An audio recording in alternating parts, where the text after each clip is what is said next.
Chhattisgarh debate में आप सभी का बहुत स्वागत है और मैं हूं आपके साथ दिशा। कांग्रेस पार्टी ने लोकसभा चुनाव के लिए अपना घोषणा पत्र जारी कर दिया है, जिसे न्याय पत्र 2024 का नाम दिया गया है। कांग्रेस ने न्याय पत्र को 10 विषयों में बांटा है। इसमें हिस्सेदारी न्याय, युवा, नारी, किसान, श्रमिक न्याय, संवैधानिक, आर्थिक, राज्य रक्षा और पर्यावरण न्याय शामिल है। कांग्रेस इस घोषणा पत्र को देश की जनता के लिए नई उम्मीद और नई गारंटी बता रही है, तो वहीं बीजेपी ने इसे कांग्रेस की विश्वसनीयता पर ही सवाल खड़े कर दिए हैं। इसी पर देखिए ये खास रिपोर्ट। कांग्रेस ने लोकसभा चुनाव के लिए 48 पेज का घोषणा पत्र जारी किया है। कांग्रेस ने 10 न्याय और 25 गारंटी का ऐलान किया है। पार्टी के घोषणा पत्र में मनरेगा के तहत मजदूरी 400 रुपए प्रतिदिन करने, गरीब परिवार की महिला को साल में 1 लाख रुपए देने, सभी फसलों के लिए एमएसपी को कानून बनाने और जातिगत जनगणना कराने का जिक्र है। कांग्रेस ने अपने न्याय संकल्प में युवा, महिला, मजदूर और किसान पर फोकस किया है। कांग्रेस की प्रमुख घोषणाओं पर नजर डालें तो जाति आधारित जनगणना कराएगी और आरक्षण की अधिकतम सीमा को बढ़ाकर 50% से ज्यादा करेगी। आर्थिक रूप से कमजोर वर्ग को मिलने वाले 10% आरक्षण को सभी वर्गों के गरीबों के लिए बिना भेदभाव के लागू करेगी।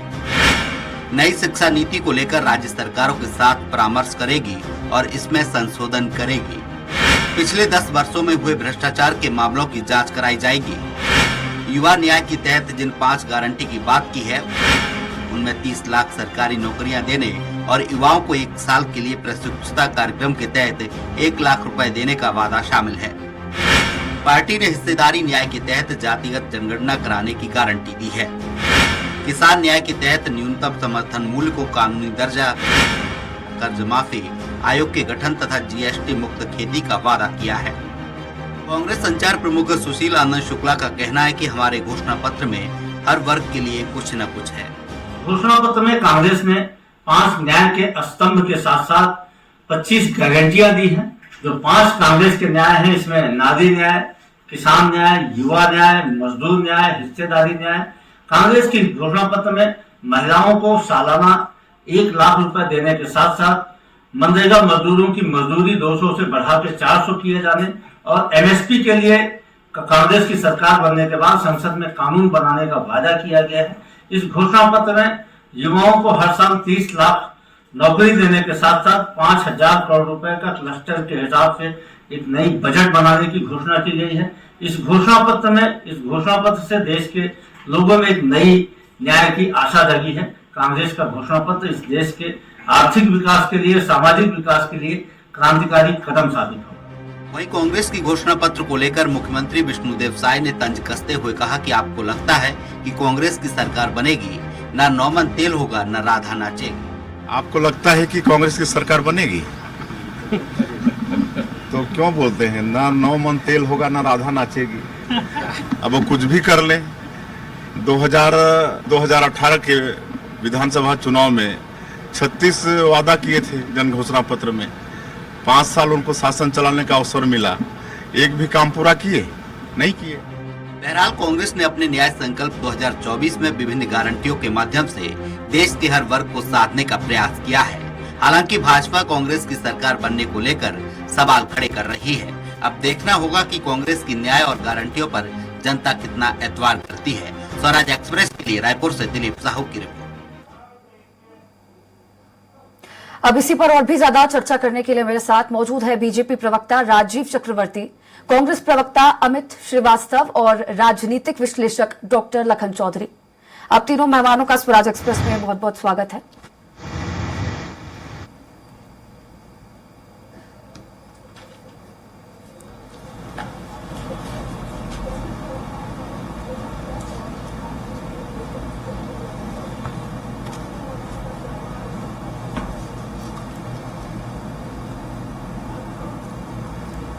चलिए चर्चा की शुरुआत लखन जी आपसे करना चाहूंगी मैं। कांग्रेस ने अपना घोषणा पत्र यानी कि न्याय पत्र 2024 आज जारी कर दिया है। 25 गारंटियां और 5 न्याय इसमें शामिल किए गए हैं। तो क्या लगता है इस बार जनता का रुख किस तरफ है? जनता की विश्वसनीयता कहां नजर आ रही है, कांग्रेस की गारंटियों पर या फिर मोदी की गारंटियों पर? देखिए, निश्चित तौर पर एक प्रतीक्षा थी कि कांग्रेस जो है किस तरह से 2024 के लोकसभा चुनाव को लेकर घोषणा पत्र जारी करेगी और मोदी की जो गारंटी है, जिसका अभी कहा जाए कि देश में सर चढ़कर जो है बोल रहा है, उसकी विश्वसनीयता कहे या उसकी गारंटी कहे या जो भी कह लीजिए, कि जनता में, आम जनमानस में मोदी की गारंटी को लेकर जिस तरह से भरोसा जताया जा रहा है, उसके साथ में या उसके विरुद्ध में कहे, कांग्रेस का जो घोषणा पत्र है वो वाकई में चुनौतीपूर्ण है कि 2024 के लोकसभा चुनाव को कितना प्रभावित करेगी और आम जनमानस की सोच को और भारतीय लोकतंत्र की दशा दिशा को कितना प्रभावित करेगी। देखिए, कई बार ऐसा होता है कि बहुत सारी चीजें अच्छी रहती हैं, लेकिन उसका जो प्रभाव है, इम्पैक्ट जो है, वो आम जनमानस में नहीं दिखता, नहीं पड़ता। और कई बार बहुत सारी चीजें अच्छी नहीं होती देश के लिए, लोकतंत्र के लिए या किसी भी देश के लिए, अर्थव्यवस्था के लिए। दूरदर्शिता के मद्देनजर जो है वो बहुत सी सारी चीजें उसमें नहीं रहती, लेकिन उसका व्यापक प्रभाव जो है आम जनमानस में देखा जाता है। तो इस तरह की चीजें होती हैं और ऐसे दौर में जब 400 पार का नारा लगाया जा रहा है और अति उत्साह का माहौल, एक तरह से कहा जाए कि भाजपा के कार्यकर्ताओं में है, देश में एक तरह से एक ऐसा माहौल बना दिया गया है कि एनडीए जो है 400 पार करने जा रही है, तो जो कांग्रेस का जो घोषणा पत्र है वो वाकई में कितना असरदारक होगा, कितना जो है कांग्रेस के लिए फायदेमंद होगा, कांग्रेस की सीटों को कितना बढ़ाएगा, ये देखने वाली बात होगी। और सबसे महत्वपूर्ण बात है, देखिए, बहुत सारी चीजें पहले से चर्चा में थी कि जातिगत जनगणना जो है कांग्रेस करेगी, ये सब चीजें तो थी। इसमें एक नई चीज मुझे लगता है कि जो कांग्रेस ने आज इसमें जोड़ा है कि संविधान की 10वीं अनुसूची में जो है परिवर्तन करने का, जिसके तहत दल बदल करने वाले जो विधानसभा या संसद के जो सदस्य हैं उनकी जो है स्वतः जो है अयोग्यता सिद्ध हो जाएगी। तो ये एक बड़ा जो है इसमें एक नया चीज देखने को मिला है। इसका असर कितना होगा फिर 2025 के विधानसभा चुनाव से कांग्रेस या इंडिया गठबंधन यदि सत्ता में आती है तो महिलाओं को 1/3 जो आरक्षण देने का मसला था, हालांकि भाजपा ने इसको पहले से पास कर दिया है, लेकिन भाजपा के उस बिल को पास होने में अभी वहां की स्थिति है कि कब से लागू होगा। तो इसको एक लपकने की कोशिश कांग्रेस द्वारा की गई है कि 2025 से जो विधानसभा होंगे हम उसी में लागू करेंगे, इसका कितना फायदा होगा।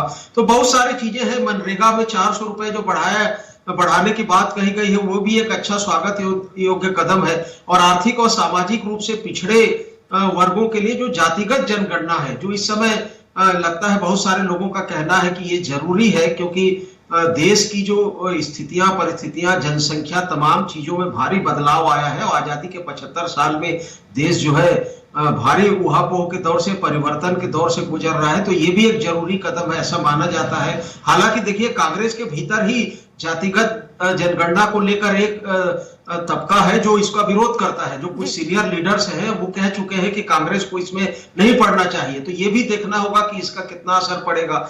एक बुलडोजर न्याय को लेकर इसमें घोषणा पत्र में बात की गई है, वो भी मुझे लगता है कि जो है यूपी जैसे राज्यों में तो कुछ हद तक प्रभावित होगा, क्योंकि बुलडोजर न्याय किसी भी लोकतांत्रिक देश के लिए जो है ये गैर कानूनी है, गैर संवैधानिक है। कि न्याय की जो प्रक्रिया होती है उसमें बुलडोजर चलाकर आप चीजों को खत्म कर रहे हैं, तो ये भी एक गलत है हालांकि, लेकिन जनता इसको किस तरह लेती है। तो बहुत सारे मुद्दे हैं देखिए, लेकिन सबसे महत्वपूर्ण मुद्दा यह है कि इसका वोट में कितना तब्दील होता है। देखिए, अच्छी चीजें हैं, घोषणा पत्र में अच्छी है, लेकिन उसका जनता किस तरह उसका स्वागत करती है और वोट में इसका तब्दील किस तरह होगा, ये देखने वाली बात होगी। जी बिल्कुल लखन जी, ठीक है। अमित जी, अब आपका रुख करना चाहूंगी मैं। कांग्रेस ने अपना न्याय पत्र 2024 जारी कर दिया, कई तरह की घोषणाएं इस न्याय पत्र में की गई है, लेकिन सबसे महत्वपूर्ण बात जो है ये निकल कर आई है कि हाल ही में जो विधानसभा के चुनाव हुए थे उस दौरान जो घोषणा पत्र आप लोगों ने जारी किया था उसमें बढ़ चढ़कर ओपीएस यानी कि ओल्ड पेंशन स्कीम का जिक्र किया था, लेकिन लोकसभा चुनाव के लिए जो घोषणा पत्र आप लोगों ने जारी किया है, ओपीएस तो दूर, ओपीएस का जिक्र तक नहीं है इसमें।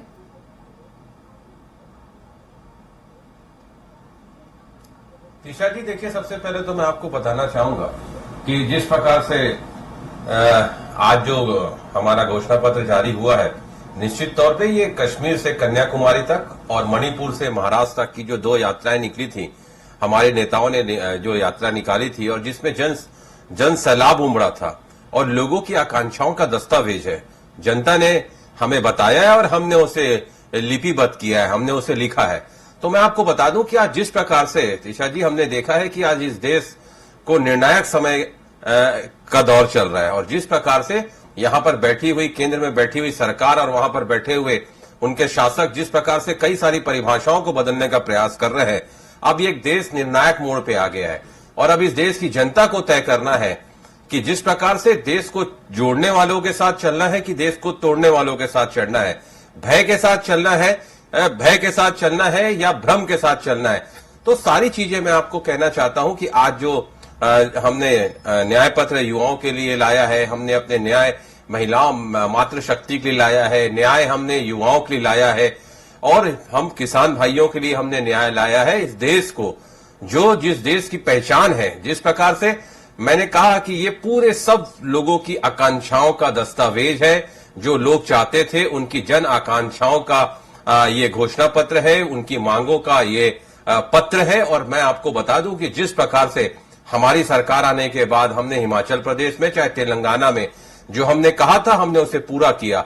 और रही बात अभी मुख्यमंत्री जी कह रहे थे कि कांग्रेस ने क्या पूरा किया, तो मैं आपको बता दूं साहब कि कहते हैं ना कि कहां इस दौर में वफा की उम्मीद कर रहे हो, बड़े नादान हो साहब, जहर की शीशी में दवा ढूंढ रहे हो। ये वही लोग हैं तीशा जी जो 3, 8 और 13 में जिन्होंने किसान भाइयों को 2100 रुपए नहीं दिया और अब हमारे कारण 3200 रुपए दे रहे हैं। तो credit goes to Congress, credit goes to Chhattisgarh की जनता, किसान भाई।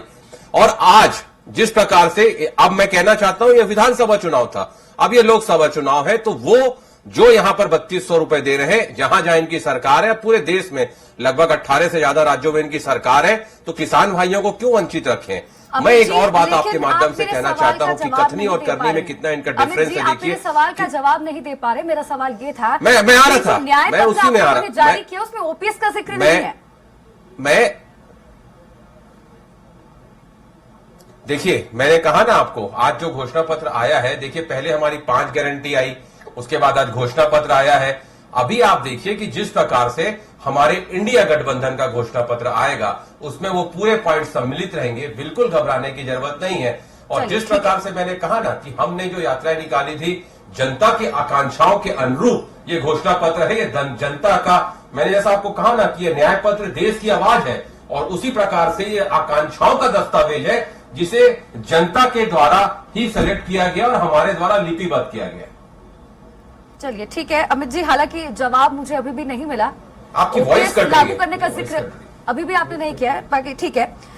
राजीव जी, न्याय पत्र कांग्रेस ने जारी कर दिया है, इसको न्याय पत्र जो नाम दिया है, कहीं ना कहीं कांग्रेस इससे ये संदेश देना चाहती है शायद कि अभी तक भारतीय जनता पार्टी सत्ता में है तो कहीं ना कहीं जनता के साथ अन्याय हो रहा है और उसी अन्याय को हटाने के लिए न्याय पत्र लाई है, न्याय देगी। 5 न्याय उन्होंने शामिल किए।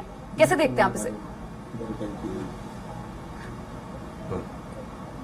तीशा जी, सबसे पहले तो राहुल गांधी जी ने न्याय यात्रा निकाली, फिर ये न्याय की बात करते हैं। और सबसे पहला ही है कि चूंकि समग्र भारत एक हो रहा है, अब वो भारत को बांटने के लिए एक नई चाल चल रहे हैं कि सारे लोग अगर भारत के एक हो जाएंगे तो जो गांधी परिवार का रुतबा है, जो जागीरदारी है कि भारत देश में हम या हमारा रिमोट कंट्रोल चले, तो इसीलिए वो न्याय चाहते हैं। अपने पार्टी के साथ न्याय नहीं कर सके, चलिए न्याय पत्र की बात करते हैं। और आपने जो प्रश्न पूछा तो अभी तक मेरे मित्र एडवोकेट अमित जी ने इसका जवाब नहीं दिया। ओपीएस की शुरुआती जो ओल्ड पेंशन स्कीम था उसे बंद ही किया गया था माननीय डॉक्टर मनमोहन सिंह के द्वारा कि ये कभी संभव नहीं कि हमारी देश की 75,000 करोड़ रुपए जो ओल्ड पेंशन में खत्म होती थी, हमारे देश के बहुत सारे काम नहीं होते थे, तो जो व्यक्ति जितना श्रम करेगा उसका जो पेंशन, जो प्रोविडेंट फंड रहेगा उससे उसको पेंशन मिलेगा। ये डॉक्टर मनमोहन सिंह जी ने कहा और वो न्यायालय से लेकर तमाम संसद में उसकी मंजूरी मिल गई है। कांग्रेस पार्टी सत्ता पाने के लिए छत्तीसगढ़ में झूठ बोली, हिमाचल में झूठ बोली ओपीएस के नाम पे, तमाम यहां पर तो अब छत्तीसगढ़ में वो इतिहास बन गया है कि शराबबंदी कहा, शराब की बंदी नहीं की मैनिफेस्टो में, तो कांग्रेस का मैनिफेस्टो झूठ का जुमला है। कांग्रेस का न्याय पत्र, जो पार्टी 65 वर्षों तक इस देश में राज करती है, वो उसके पहले भी कहती थी गरीबी हटाओ, वो चुनावी जुमला साबित हुआ। आज भी वो पार्टी कहती है कि हम गरीबों के लिए अमुक काम करेंगे, हम किसानों के लिए अमुक काम करेंगे। कांग्रेस पार्टी पूरा केवल इस देश को केवल एक जिस प्रकार से चारागाह है, इन्होंने अपने दामादों के लिए, अपने मंत्रियों के लिए इन्होंने चारागाह समझकर लूटा खसूटा पूरे देश को। और देश के जब भी देश में विपदा आई तो ये लोग उसमें कभी भी उसमें नहीं। आज जो देश की स्थिति है और आज 10 वर्षों में जो विकास हुआ है, ये पढ़ी लिखी जनता या खेतीहर जनता हो या मजदूर हो, श्रमिक हो, सब कोई जानते हैं कि इस देश का अगर किसी ने विकास किया तो जब जब जनता पार्टी आई या भारतीय जनता पार्टी आई, एनडीए की गठबंधन की सरकार आई, उसने देश को काम किया। चाहे देश में सड़क से जोड़ने का काम हो, नवाचार हो, उद्योगों की बात हो, तो सारा काम अगर किसी ने किया तो भारतीय जनता पार्टी एनडीए गठबंधन ने किया। कांग्रेस पार्टी ने देश को चारागाह की तरह लूटा, लोगों को बांटा, कभी कहा इस्लाम खतरे में है, कभी कहा ओबीसी खतरे में है। तो अभी देखिए जातिगत जनगणना, अरे आप बात करिए गरीबी पे, आप बात करिए कि आर्थिक दिशा कैसे करें, लेकिन तिशा जी ये नहीं करेंगे, क्योंकि ये केवल और केवल चाहते हैं कि हमारा खानदान, हमारी तिजारतदारी, हमारे जो लोग हैं, चाहे कुनबा, लालू का कुनबा सुरक्षित रहे, मुलायम सिंह का कुनबा सुरक्षित रहे, स्टालिन का कुनबा सुरक्षित रहे, गांधी परिवार का। तो ये कुनबा परस्त लोग अपने कुनबा को चारागाह समझकर आज झूठ की बात कर रहे। जो मुख्यमंत्री जी ने कहा ना 9 मन तेल होगी ना राधा नाचेगी। कांग्रेस के राज्य स्थिति देख लीजिए, इसीलिए राजस्थान की सरकार चली गई, छत्तीसगढ़ की सरकार चली गई, हिमाचल में इनके मंत्री मुंह दिखाने के काबिल नहीं है। जो झूठ बोला था इन्होंने, हम ओपीएस लाएंगे। और तो इसी प्रकार से कहते हैं ना कि झूठ के पांव नहीं होते, आप कब तक झूठ बोलेंगे। तो ये बनावटी फूल, ये बनाए हुए रंग, हमें तो शर्म आती है इनके पहनावे से। तो वही वाली बात है, कांग्रेस पार्टी झूठ का जुमला लेकर चल रही है और जनता इनके ऊपर विश्वास नहीं करेगी। पहली बात तो जो एनडीए गठबंधन है वो सत्ता में किस प्रकार से आएगी इसी का ही पता नहीं है। पश्चिम बंगाल में एनडीए गठबंधन चिंदी गठबंधन हो गया है, केवल तमिलनाडु को छोड़ बाकी सभी राज्यों में बिखरे हुए हैं। तो तमाम राज्यों में जब इंडी गठबंधन का पता नहीं है कि कौन सा गठबंधन, ये भानुमति का कुनबा टूट चुका है और भारतीय जनता पार्टी की सरकार बनने जा रही है। और ये झूठ फरेब या न्याय की बात करते हैं, कांग्रेस पार्टी के साथ न्याय कर ले। कांग्रेस के तमाम लोग जो अच्छे लोग हैं, जो देशभक्त लोग हैं, वो कांग्रेस पार्टी छोड़ना चाहते हैं, वो उब चुके हैं कांग्रेस पार्टी के झूठ से। तो जब कांग्रेस पार्टी अपने लीडरान के साथ न्याय नहीं कर पा रही है, जब कांग्रेस पार्टी का खुद विजन क्लियर नहीं है, मिशन क्लियर नहीं है, वो कांग्रेस पार्टी जनता जनार्दन के सामने झूठ परोस रही है। ये जनता खूब अच्छे से जानती है। आज का समय बदल चुका है, इस झूठ के चक्कर में न जनता आएगी, न पढ़े लिखे नौजवान आएंगे, और जनता पूरी तरह से एनडीए के साथ आएगी। और ये न्याय यात्रा की तरह जैसा चकनाचूर हुआ, इसी प्रकार से ये जो न्याय इन्होंने आज मैनिफेस्टो लॉन्च किया है उसका भी हश्र बहुत बुरा होगा, ये हमको भरोसा है। चलिए ठीक है राजीव जी, ये जो तमाम तरह के आरोप आपने कांग्रेस पार्टी पर लगाए हैं, इसकी प्रतिक्रिया अमित जी आपसे लेना चाहूंगी मैं। खासकर जातीय जनगणना का मुद्दा राजीव जी ने उठाया, इसको लेकर आरोप लगाए हैं। एक तरफ आप जातीय जनगणना कराने की बात कहते हैं, दूसरी तरफ राम मंदिर का न्योता ठुकराकर जनता में ऐसा संदेश दे रहे हैं कि आप हिंदू समाज के विरोधी हैं। अब ऐसे में जनता तो देखिए कंफ्यूज है ना, आप जनता को कंफ्यूज कर रहे हैं।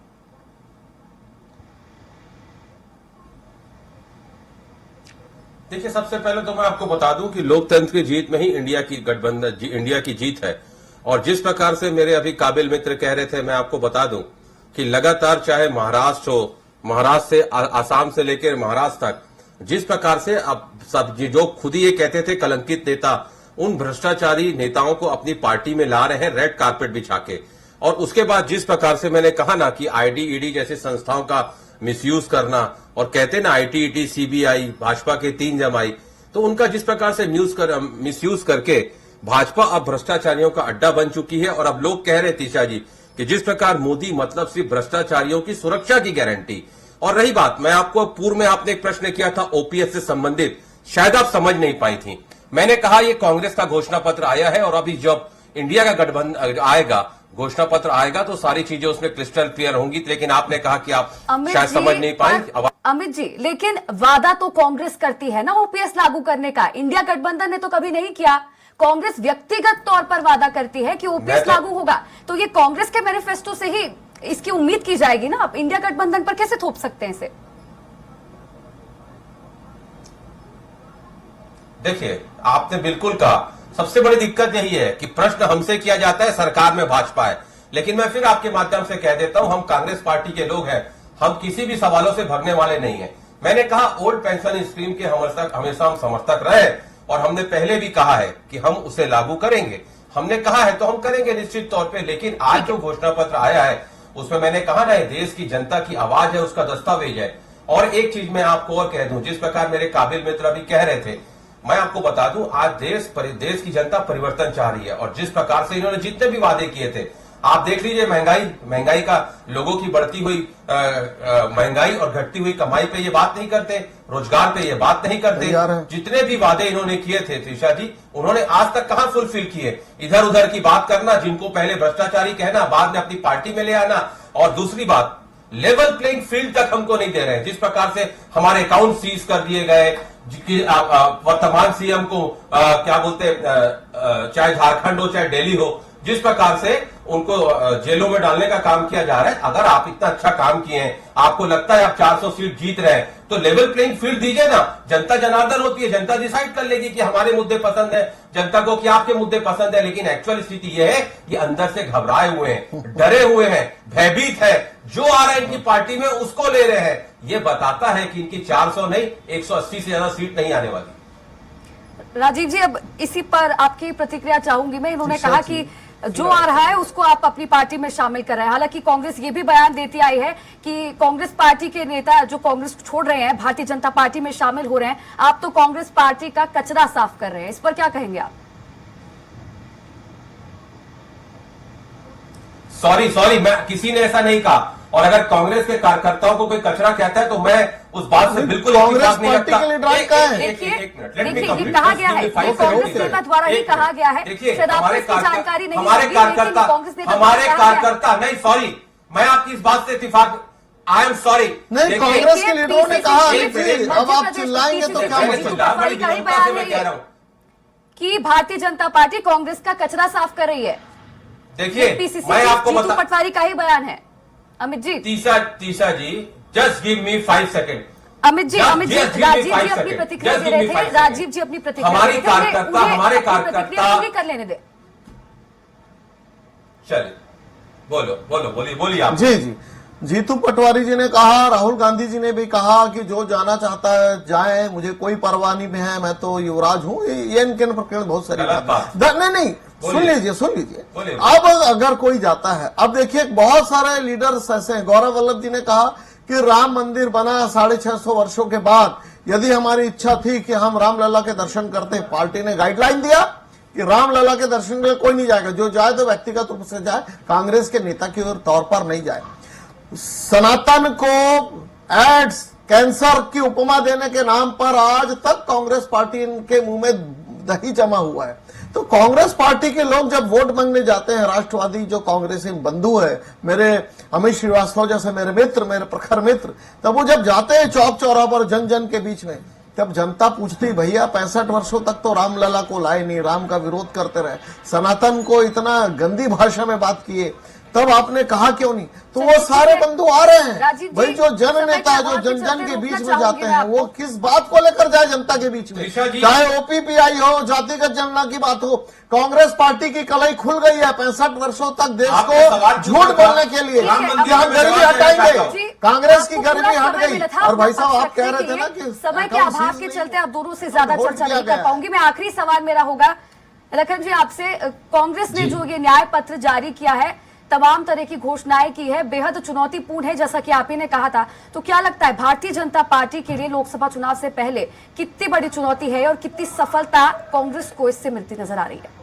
जी, निश्चित तौर पर देखिए, आपने जो सवाल पूछा था अमित भाई ने भी, और कांग्रेस के कोई भी जो है बड़े लीडर है इसका जवाब नहीं दे पा रहे हैं कि ओपीएस का क्या होगा। जी बिल्कुल। आखिर राजस्थान से लेकर जो है छत्तीसगढ़ और झारखंड, हिमाचल प्रदेश जो है, कर्नाटक सहित तमाम जो है आपके राज्य है, राज्य सरकारें जहां है वहां पर के जो सरकारी कर्मचारी हैं उनको लेकर आपने जो एक बड़ा आश्वासन दिया था कि ओपीएस लागू होगा, सरकार जैसे ही गई ओपीएस बंद हो गया और कर्मचारी वहां पो में है कि कर्मचारियों की स्थिति जो है बेहद जो है चुनौतीपूर्ण हो गई कि आखिर वो क्या करें। और इसको लेकर भी कर्मचारियों में कांग्रेस को लेकर एक नाराजगी देखी जा रही है। तो देखिए न्याय की गारंटी देने वाली जो बात है वो अभी तो सत्ता में है नहीं, सत्ता में जो है कब आएंगे इसकी भी कोई गारंटी नहीं है, आ पाएंगे नहीं आ पाएंगे। तो देखिए बेहद चुनौतीपूर्ण है कांग्रेस के लिए। और न्याय यात्रा, चलिए ठीक है कि हर पार्टी का घोषणा पत्र तो जारी होता है, लेकिन इसमें लगता है कि ये ओपीएस के मुद्दे को लेकर जो है एक विचारधारा स्तर पर बात होनी चाहिए थी, जिससे लेकर जनता में एक संदेश जाता। लेकिन कुछ कुल मिलाकर जो घोषणा पत्र आज जारी हुई है उसका कोई बहुत बड़ा फायदा कांग्रेस को होगा 2024 के लोकसभा चुनाव में, ऐसा दिखता नहीं है, क्योंकि मोदी की गारंटी अभी का जादू जो है अभी सर चढ़कर बोल रहा है। और एक जी बिल्कुल लखन जी समय का अभाव है, इसी के चलते आपको रोकना चाहूंगी, माफी चाहूंगी। आप तीनों मेहमानों का जुड़ने के लिए बहुत बहुत शुक्रिया। तो देखिए अब लोकसभा चुनाव बेहद नजदीक है और कांग्रेस ने अपना घोषणा पत्र न्याय पत्र 2024 लॉन्च कर दिया है। तमाम तरह की घोषणाएं इस पत्र में की गई है। अब देखने वाली बात यह होगी कि बीजेपी के लिए यह कितनी बड़ी चुनौती बनती है और कांग्रेस को लोकसभा चुनाव से पहले इसका कितना फायदा मिलता नजर आता है। फिलहाल इस पेशकश में इतना ही। आप देखते रहिए स्वराज एक्सप्रेस। नमस्कार।